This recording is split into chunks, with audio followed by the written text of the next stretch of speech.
안녕하십니까? 활기찬 하루의 시작 JTBC 아침 뉴스입니다. 전북은 현재 전주와 정읍 등 10개 시군에 폭염주의보가 내려져 있습니다.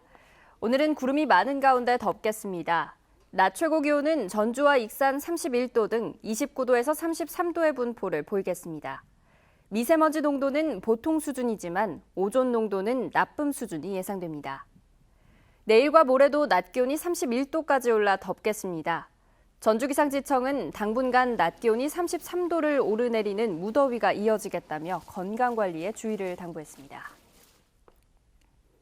새 교육부 장관이 취임하면 특목고 폐지, 수능 절대평가제 도입 같은 획기적인 교육 정책이 시행될 것으로 보입니다. 다음 달 개혁 방안이 발표를 앞두고 적용 대상인 중3 학생들은 물론 교사와 학부모들까지 술렁이고 있습니다. 조창현 기자가 보도합니다. 특목고 진학을 원하는 중학교 3학년 학생과 학부모들은 요즘 고민이 많습니다. 8월부터 과학고와 자사고에 입학 전형이 시작되는데 아직까지 교육 개혁 방안이 정해지지 않았기 때문입니다. 문재인 정부의 특목고 폐지, 고교 내신과 수능 절대평가 도입 등이 현재 중학교 3학년 학생들의 대입 때부터 적용되면서 관망하는 분위기입니다. 실제로 일선 중학교에서는 최상위권 학생들이 특목고보다 일반고 진학을 희망하는 경향이 두드러지고 있습니다. 계획안이 발표되기 이전이고 그래서 지금 관망을 하고 있습니다. 대입제도 변화에 따라서 특목고를 가는 게 유리하느냐 또는 일반계 고등학교를 가는 것이 유리하느냐에 대해 가지고 학부모도 학생도 지금 고민을 많이 하고 있는 상태입니다. 고1 학생들도 입시 제도가 크게 바뀔 것으로 전망되면서 또 다른 걱정거리가 생겼습니다. 2020년 입시를 치르는 현재 고1 학생들은 재수를 하면 크게 달라진 입시 제도 때문에 손해를 볼 수 있다는 부담이 크기 때문입니다. 입시 업체들은 지난 2008년 수능 등급제 도입 당시 재수생이 크게 줄어든 점을 감안하면 2021년도에도 비슷한 상황이 벌어질 것으로 보고 있습니다. 교육부는 다음 달 중으로 대입제도 개선을 포함한 교육개혁 방안을 발표할 예정입니다. 경쟁 교육을 탈피하는 개혁 방안이 예상됨에 따라 일선 교육 현장에 한바탕 혼란이 불가피할 것으로 보입니다. JTBC 뉴스 조창현입니다. 가뭄 피해가 눈덩이처럼 불어나고 있습니다. 비가 적게 내린 탓에 바닷가 주변의 논에선 소금기가 올라와 염해까지 발생하고 있습니다. 주혜인 기자가 보도합니다. 바다를 메워 만든 논입니다. 논바닥 곳곳에 뿌연 거품이 떠다닙니다. 극심한 가뭄으로 논에 물이 마르면서 땅속에 있던 소금기가 올라온 겁니다. 여기가 비가 2달간이 비가 안 왔다니까.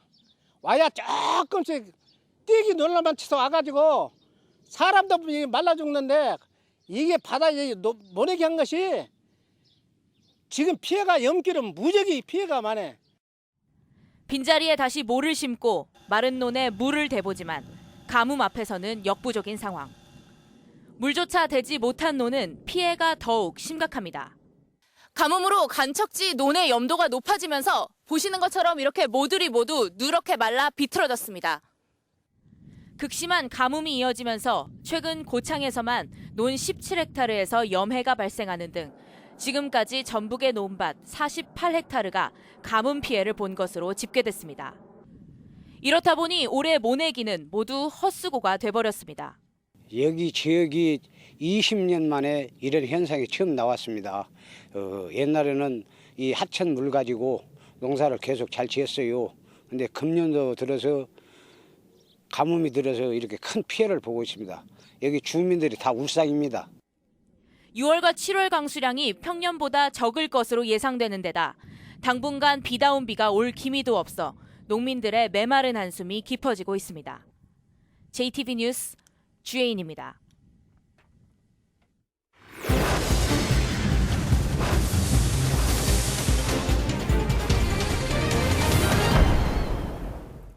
농림축산식품부 산하기관인 익산 국가식품클러스터 지원센터는 식품 클러스터를 관리하고 입주기업을 지원하고 있는데요.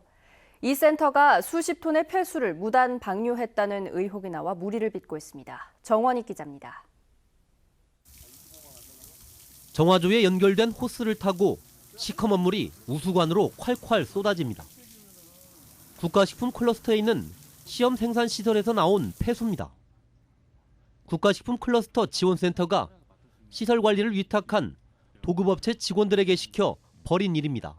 그 도청 가서 확인까지 했는데도 계속 이러면 이거 할 때도 조심하라고 하더라고요. 진짜 높으면 손이. 지난 2월과 4월 두 차례에 걸쳐 이 같은 우수관에 몰래 버려진 폐수는 20톤이 넘는 것으로 추정됩니다. 도급업체 직원 일부가 반대했지만 받아들여지지 않았습니다. 지난달에는 품질안전센터의 폐수를 물에 섞어 방류하도록 지시하기도 했습니다. 지난번에 얘기한 대로 저기 붓고 다음 저기 물 채운 걸로 이제 희석시켜서 방류하는 걸로. 현재 국가식품 클러스터에서 나오는 폐수의 양은 아직 폐수 처리장을 가동할 만한 수준이 아닙니다. 이 때문에 당분간 폐수를 위탁 처리해야 하지만 비용을 아낀다며 무단 방류한 겁니다.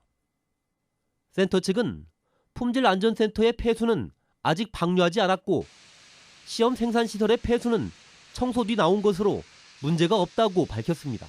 유관상으로도 이건 폐수가 아니라는 서로 이제 확인할 수가 있었고, 그래서 그 부분에 대한 거는 일단 기준 이하이기 때문에 방류해도 상관없다. 하지만 폐수시설 운영 일지는 물론 도급업체 직원의 주장은 다릅니다. 통세척한 거는 일반 펜스로 다 빨려나가고 그때 막 홍삼이랑 막 엄청 만들었다고 그때. 완전히 와가지고 싹 다 그걸 실험을 했다고. 그 무기 약품이 딱 들어간 거지. 정부 산하기관이 비용 절감을 이유로 폐수를 무단 방류했다는 의혹이 커지면서 물의를 빚고 있습니다. JTB 뉴스 정원익입니다. 문재인 대통령이 원전 중심의 발전 정책을 폐기하고 탈핵 시대로 가겠다고 말했습니다. 고창군과 가까운 전남 영광 한빛원전도 증설이 어렵게 됩니다. 환경단체는 원전 백지화를 환영하며 대체 에너지 개발을 촉구했습니다. 김철 기자가 보도합니다. 고창군과 1km가량 떨어진 전남 영광의 한빛원전입니다. 1985년에 첫 운행을 시작한 한빛원전 1호기의 경우 원전 수명 40년이 되는 오는 2025년에 재가동 연장 여부를 논의하게 됩니다. 하지만 문재인 대통령이 원전의 백지화를 선언함에 따라 한빛원전 1호기는 2025년에 가동을 중단할 것으로 보입니다. 고창의 주민들은 환영했습니다. 한빛원전에서 나오는 원전 온배수로 어획량이 급감해 그동안 수입 감소를 겪어왔기 때문입니다. 바닷물도 뜨거워서 거기도 많이 없어지고 또 그 빛이 안마도 이 비쳐가지고 지장이 있다고 한 게 날이 뜨겁기도 하고 한다고 한 게 우리는 그렇게 생각하고 있는 게 없어지면 참 좋은 일이라고 생각합니다. 환경단체는 탈핵을 반기면서 이제 전라북도가 전력 수급 안정을 위해 에너지를 전환하라고 요구했습니다. 서남해안 해상풍력, 그다음에 새만금 조력발전, 그리고 태양광 발전, 바이오매스 에너지 등 안전하고 청정한 에너지원 개발에 적극 나서야 된다고 생각합니다. 하지만 아직 갈 길이 멉니다. 삼성이 새만금 신재생 에너지를 포기했고 해상풍력과 바이오매스 개발도 주민 반발에 신통치 않습니다.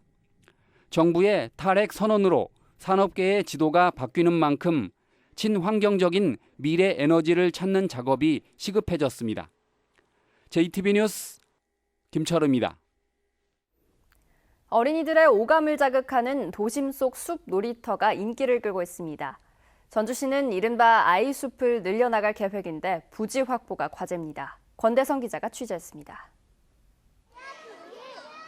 간간히 새소리만 들리던 숲속에 아이들의 제잘걸음이 울려 퍼집니다. 가파른 길을 오르는 밧줄, 흔들다리와 나무에 매놓은 그네는 아이들의 훌륭한 놀이터입니다. 하늘 높이 치솟은 나무를 선생님과 관찰하는 눈에는 호기심이 가득합니다. 지금 이 나무는 몇 살인 것 같아 보여? 100살? 아니, 100살. 전주시는 1년 전 이른바 아이숲 두 곳을 만들었습니다. 건지산과 남고산 등 도심에서 가까운 곳으로 어린아이들의 놀이터와 자연학습장 역할을 톡톡히 하고 있습니다. 아이들 여기서 창의적으로 놀고요. 지네들끼리 사회성도 배우고 정말 좋은 놀이 공간이고 또 교육의 공간이기도 합니다. 전주시는 올해 두 곳의 아이숲을 새로 만들고 장기적으로는 10곳까지 늘려나갈 계획입니다. 관건은 부지 확보입니다. 국공유지가 상대적으로 적고 개인 소유지는 사용 동의를 받기가 까다롭기 때문입니다. 토지주 설득 과정이 굉장히 어렵고요. 그래서 저희는 이제 도심 인근 공원, 산림역 인근 공원으로 해서 시유지 쪽으로 일단 알아보고 있고요. 시유지나 도유지, 국공유지 쪽으로 지금 계속 알아보고 있습니다. 전주시는 체계적인 숲 체험을 위해 숲 해설사를 배치하는 방안도 검토하고 있습니다. JTB 뉴스 권대성입니다.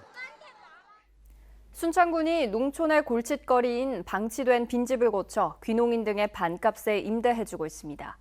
군산시가 분양률을 높이기 위해 임피산업단지의 입주 가능 업종을 확대했습니다. 나금동 기자가 보도합니다. 순창군이 농촌의 빈집 2채를 고쳐 귀농인 2명에게 임대해줬습니다. 임대료는 주변 시세의 절반입니다. 순창군은 지난해 2채 이어 올해 모두 빈집 5채를 고쳐 최장 5년간 임대해줄 계획입니다. 쓸만한 빈집을 새로운 주거 공간으로 조성해서 주변 시세의 반값으로 임대해 줌으로써 귀농 기촌인들의 주거 복지에 큰 도움을 줄 수 있도록 하고 있습니다. 군산시가 임피산업단지에 입주할 수 있는 업종을 조선과 자동차 등에서 창고 등 물류와 창호업종까지로 넓혔습니다. 지난 2014년 만들어진 임피산업단지는 분양률이 21%에 그치고 있습니다. 산업단지 분양 활성화를 위해서 물류시설 용지와 폐수 미배출 업종을 추가해서 입지 업종을 확대하고 소필지화를 추진하고자 합니다. 임실군의 농기계 임대 실적이 사업 시작 5년 만인 지난해 6천 농가에 이르고 올해도 벌써 3,600농가를 넘어섰습니다. 임실군은 농민 편의를 위해 영농철에는 휴일에도 농기계를 임대해주고 있습니다. JTB 뉴스 나금동입니다. 전북지방경찰청 지능범죄수사대는 귀농 기촌 지원금으로 자신의 집을 수리한 뒤 거주한 혐의를 받고 있는 고창군 공무원 58살 A 과장을 불구속 기소 의견으로 검찰에 송치했습니다.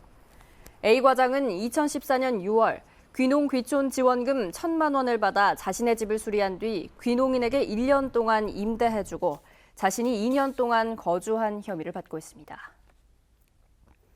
상산고를 포함한 전국 5개 자유령 사립고가 현 정부의 자사고 폐지 방침에 반대 입장을 밝혔습니다. 상산고와 민족사관고 등 5개 자유령 사립고는 정부의 재정 지원을 받지 않고 운영해온 자사고가 고등학교 교육 전반과 국가 균형 발전에 크게 공헌해왔다며 자사고 폐지는 명분이 없다고 주장했습니다. 하지만 정부는 물론 대부분의 시도교육감들은 자사고를 포함한 특목고의 폐지를 대통령 임기 내에 완료해야 하고 고교 내신 절대평가 등 다른 교육 정책과 연계해 추진해야 한다고 주장하고 있습니다. 새만금 공사 추진 과정에서 지역업체를 홀대해온 새만금 개발청이 뒤늦게 지역업체 우대 기준을 마련하기로 했습니다. 새만금 개발청은 기획재정부와 협의를 거쳐 다음 달쯤 새만금 사업의 지역기업 우대 기준을 내놓기로 해 전북 건설업체의 매출 증가가 기대됩니다.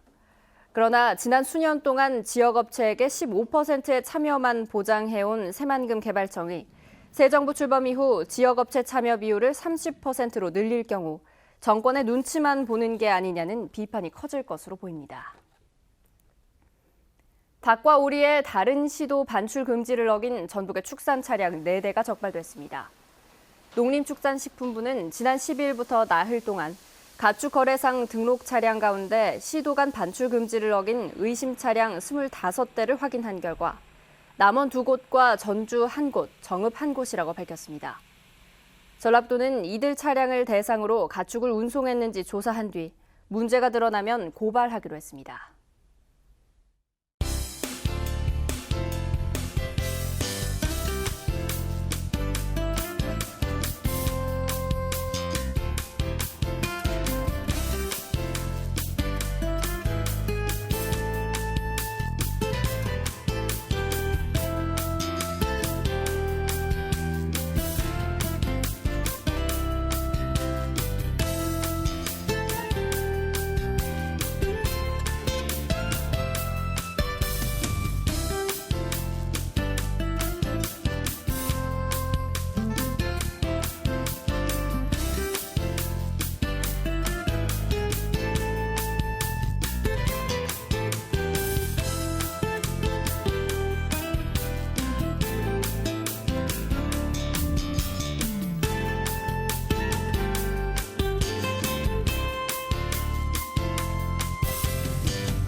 JTB 아침 뉴스를 마칩니다. 함께해 주신 여러분 고맙습니다.